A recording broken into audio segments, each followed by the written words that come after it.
તો અમદાવાદમાં ચંદોળા તળાવમાં ડિમોલિશનની કામગીરીમાં ઘર્ષણના સમાચાર પણ સામે આવ્યા છે। મસ્જિદ તોડવા મુદ્દે પોલીસ અને સાથે જ સ્થાનિકો વચ્ચે ઘર્ષણ થયું હોય તેવી માહિતી સામે આવી છે।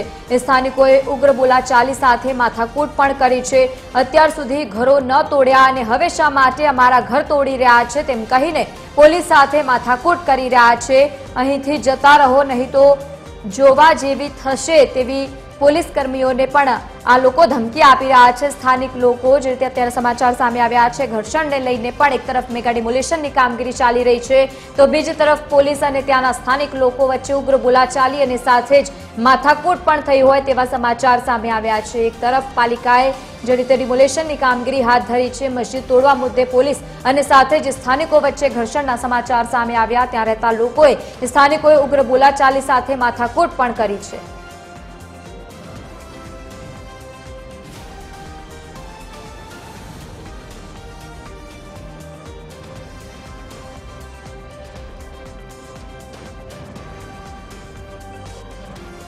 તો આજ મુદ્દે સંવાદદાતા મોનિકા આહિર આપણી સાથે લાઈવ જોડાયા છે। મોનિકા, જે રીતે અત્યારે પરિસ્થિતિ જોવા મળી રહી છે, એક તરફ ઘર્ષણના સમાચાર પણ સામે આવ્યા છે તો બીજી તરફ મેગા ડિમોલિશન કામગીરી પણ ચાલી રહી છે, કયા પ્રકારની પરિસ્થિતિ છે ત્યાં? બિલકુલથી લવડીન, જે ચંડોળા તળાવનું ફેઝ 2 નું જે ડિમોલિશનની કામગીરી આજથી શરૂ કરી દેવામાં આવી રહી છે। 3000થી વધુ જે પોલીસ કર્મીઓની મદદ લેવાઈ છે સુરક્ષાને લઈને, સાથે જ જે એએમસીના જે એસ્ટેટ વિભાગના અધિકારી સહિત કર્મચારીઓ દ્વારા આજે તમામ જે ડિમોલિશન કરવામાં આવી રહ્યું છે। જે પ્રમાણે ઘર્ષણની જ્યારે વાત કરવામાં આવે તો આવા કોઈ પણ પ્રકારનું ઘર્ષણ ન થાય તેનું પણ ખાસ ધ્યાન રાખવામાં આવી રહ્યું છે। એએમસી દ્વારા અગાઉ પણ જે લોકો 2010થી પહેલા અહીં વસવાટ કરતા હતા તેઓ લોકોને મકાન ફાળવવાની પણ જાહેરાત કરી દેવામાં આવી છે। ત્યારે જ અમુક કેટલાક લોકો જે છે તે લોકો અહીંથી જવા નથી માંગતા, ત્યારે જે પોલીસ અને જે લોકો વચ્ચે થોડુંક ઘર્ષણ થયું હતું ને ત્યારબાદ જે પોલીસ દ્વારા આજે તમામ મામલો જે છે ઠાળે પાડવામાં આવ્યો હતો। બીજી તરફ હું હવે આપને ચંડોળા તળાવનું જે ફેઝ 2 નું જે ડિમોલિશન થઈ રહ્યું છે તેના આપને દ્રશ્યો બતાવવા માંગીશ કે જ્યાં નજર પહોંચે ત્યાં સુધી આ ચંડોળા તળાવનું ડિમોલિશન થઈ રહ્યું છે। જે પ્રમાણે વાત કરવામાં આવે તો આ જે શાહ આલમનું સૌથી મોટો વિસ્તાર છે, જે ચંડોળા તળાવને હવે જે પ્રમાણે ડિમોલિશન કરવામાં આવી રહ્યું છે, જે લોકો ગેરકાયદેસર રીતે અહીં બાંધકામ કર્યું હતું, તમામ લોકોનું જે બાંધકામ જે છે તોડવામાં આવી રહ્યું છે। બીજી તરફ તમામ લોકોને જે રહેવાની જે વ્યવસ્થા જે છે તેની પણ જે વાત કરવામાં આવે તો કોર્પોરેશન દ્વારા મકાનો આપવાની જે જાહેરાત કરવામાં આવી છે, ત્યારે જ કેટલાક જે લોકો જે છે પોતાનું જે મકાન અહીંથી ખાલી કરી રહ્યા છે। સાથે જ અગાઉથી જ અમદાવાદ મ્યુનિસિપલ કોર્પોરેશન અને પોલીસ દ્વારા જાહેરાત કરવામાં આવી હતી કે 20 મેથી આ તમામ વિસ્તારનું જે ચંડોળા તળાવનું જે ફેઝ 2 નું ડિમોલેશન કરવામાં આવશે।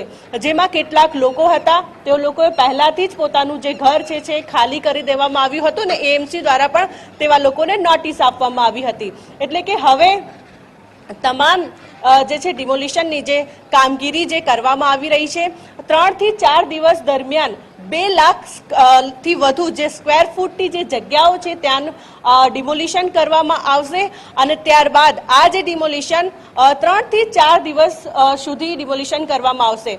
આ 3 થી 4 દિવસ ડિમોલિશન બાદ ત્યાંનું જે આ તમામ જગ્યાનું જે કાટમાળ જે છે તેની તજવીજ હાથ ધરવામાં આવશે અને ત્યારબાદ જે ચંડોળા તળાવનું બ્યુટિફિકેશન કરવાની વાત છે, ત્યારે જ આ તમામ ચંડોળા તળાવ જે અમદાવાદનો સૌથી મોટું જે ચંડોળા તળાવ ગણાતું હોય છે, ત્યારે જ તેનું બ્યુટિફિકેશન કરવાની જે છે તજવીજ હાથ ધરવામાં આવશે। લવલી, બિલકુલ મોનિકા, સાથે જ કેટલા દિવસ સુધી બીજા તબક્કાની આ કામગીરી જોવા મળશે અને સાથે સાથે જે લોકો ઘર્ષણ કરી રહ્યા છે તે લોકો પર કયા પ્રકારની કામગીરી જોવા મળી? બિલકુલથી જે પ્રમાણે ઘર્ષણની જ્યારે વાત હતી તો મેં અગાઉ પણ આપને કીધું હતું કે જે પોલીસ અને લોકોની વચ્ચે જે ઘર્ષણ થયું હતું ત્યારે જે પોલીસે તમામ મામલો જે છે ઠાળે પાડ્યો હતો અને તમામ લોકોને એક જગ્યા સાઇડ કરીને અને ત્યાં ડિમોલિશનની કામગીરી ચાલુ રાખી હતી. બીજી તરફ આપે પૂછ્યું કે આ કેટલા દિવસ, એટલે કે આ જે ડિમોલિશન કરવામાં આવી રહ્યું છે તો 3 થી 4 દિવસ સુધીનો આ 2 લાખ થી વધુ જે સ્ક્વેર ફૂટ જે જગ્યા છે તેનું આખી જગ્યા ઉપર જે ડિમોલિશન કરવામાં આવશે અને ત્યારબાદ આ ડિમોલિશન ની જો કાટમાળ જે છે તે હટાવવાની કામગીરી કરવામાં આવશે. ત્યારે જે ચંડોળા તળાવ જે ખૂબ જ મોટું તળાવ છે તેનું બ્યુટિફિકેશનની કામગીરી માનવામાં આવે તો વર્ષ 2023 થી આની બ્યુટિફિકેશન કરવાની જે કામગીરી છે અટકી હતી. ત્યારે જે હવે જ્યારે આખું જે ચંડોળા તળાવમાં જે પ્રમાણે ગેરકાયદેસર રીતે બાંધકામ કરવામાં આવ્યું હતું તે બાંધકામ જ્યારે હવે હટાવવામાં આવી રહ્યું છે અને ત્યારબાદ હવે જે ચંડોળા તળાવનું બ્યુટિફિકેશન જે છે કરવામાં આવશે. બિલકુલ મોનિકા, આભાર સમગ્ર માહિતી સાથે જોડાવા બદલ. તો અમદાવાદમાં ચંડોળા તળાવમાં મેગા ડિમોલિશન કામગીરી હાથ ધરવામાં આવી છે તો બીજી તરફ મસ્જિદ તોડવા મુદ્દે પોલીસ અને સ્થાનિક લોકો વચ્ચે ઘર્ષણ પણ થયું હતું. સ્થાનિક લોકોએ ઉગ્ર બોલાચાલી કરી હતી પરંતુ સાથે જ પોલીસે પણ મામલો થાળે પાડ્યો.